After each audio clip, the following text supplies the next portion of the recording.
Well, number one, ang sandigan na magdidesisyon kung saan siya ilalagay. So, dati kasi dito, mahal nyo, nakita nyo naman, may special treatment.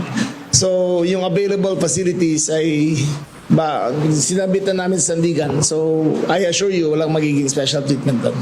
Walang matatanggap na special treatment si dating Senator Ramon Bong Revilla Jr. Ito ang nilinaw ni Interior and Local Government Secretary John Vic Rimulya kasunod ng pagsuko ng kanyang kaibigan. Ayon kay Secretary John Vic, una sa lahat, Sandigan Bayan na nagdesisyon kung saan siya dapat makulong. Matagal kami magkasama ni Senator Bong sa Cavite.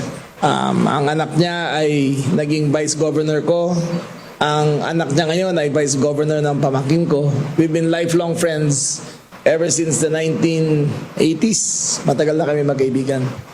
But duty calls, there are no exceptions to the rule.